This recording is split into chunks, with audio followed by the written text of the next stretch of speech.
Hello, and welcome to my brand new Booktube channel.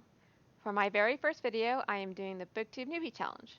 And so, question 1. Why did you start this channel? I need an excuse to not mow the lawn, and I really need one. My yard is being invaded by a vine called 3 Minute Mile, which is creeping in through my common way from my neighborhood. Every time I go out to mow the lawn, I see it has gotten closer to the house. One day, I will wake up and discover it has swallowed my house whole. Also, I am frustrated with the algorithms for searching for books and literature. Everything seems to follow a pattern of connecting one thing to something like it. So, for instance, if you want to read nonfiction about hurricanes, you sort of have to luck out on finding one good book about hurricanes first and follow a trail of books that have been also purchased by other readers. I read a lot of nonfiction, and I also read a lot of speculative fiction, whether that is historical, contemporary, or young adult. I love The Dispossessed and The Hunger Games. I went through a year or two reading philosophy and other reading classical literature, but return again and again to my true love of nonfiction, and I hope to share that passion with others and discover more to be curious about in our world. Question 2. What are some fun and unique things that you can bring to BookTube? I'm a leader of a guild of online video game players for several years now, and I've learned a lot about leadership and being an online personality, both from experience and from books. One of the videos I hope to make soon will be one about resources on leadership that I have found useful. Not to mention, I play a lot of video games, and that definitely shapes my view on story structure from plot devices to boss fights. And I am always excited about sharing the artistry inside this medium with new people. Question 3. What are you most excited for about this channel? Learning how to use cartoons as a stand-in for myself. I am very shy about having pictures taken of me. I endure this cruelty only on holidays and for those I love. And so while I have wanted to make a booktube channel for a long time, I was terrified. But as my interest in history and educational channels on YouTube expanded, I discovered animated history and story time. And while by no means am I an animator, I hope this poor imitation will suffice. This is as faithful a depiction of me as I can manage, and any discrepancy is a lack of skill on my part.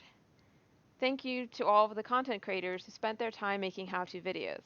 I have included links below to the ones I found most helpful. Question 4. Why do you love reading, and where do you read? I enjoy that sensation of tracing my finger along a word, having my eye pull it up off the page, and feeling it being written down again inside of my head. While I don't mind other mediums such as Audible, and I watch a lot of documentary work online, reading from a book is a tiny act of creation, just like making cupcakes.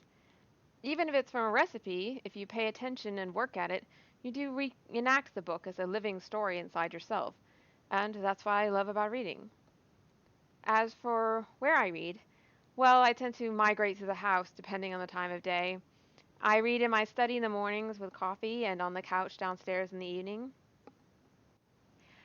I have tried the romanticism of reading outside or coffee houses, but insects and people on telephones with interesting lives so often intervene.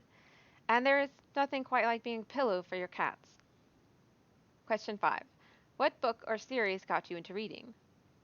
At a time when movie tickets were sane, my mother and I went to see a remake of Planet of the Apes. My mother had been excited to share this experience with me because she had not been spoiled for the end of the original movie when she saw it. When we walked out a few hours later, we both agreed the movie was a mess. Beautiful, but a mess. Read the book, she said. So I did. It was the first book I read critically, the first book I read as an adult, and it woke in me a curiosity for what makes a story plausible and what makes a story world sufficient in itself. It changed how I looked at everything: television, comics, even the way I wrote fan fiction. I dove into history and archaeology, philosophy, and corporate crime. I read Joseph Campbell and Bertrand Russell and Carl Sagan. And again, and even to this day, I tried to write a better movie script for Planet of the Apes. Still no luck. Question 6. What questions would you ask your favorite booktubers?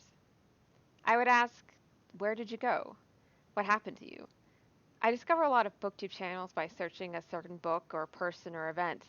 I may follow the channel without realizing the video was made a year or several years ago. A glance at that booktuber's list of recent videos shows that they haven't uploaded anything more recent. And when I watch through to the end of all the content that person produced, I am left wondering why there won't be anything more. I suppose it's a bit like finding a book on a park bench with a bookmark halfway through.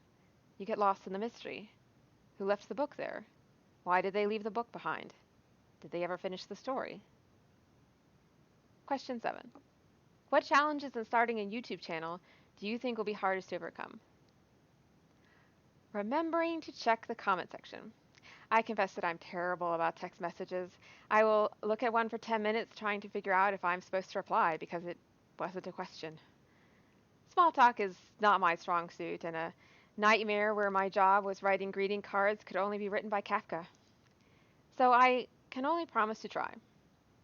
Thanks so much for watching my first ever booktube video.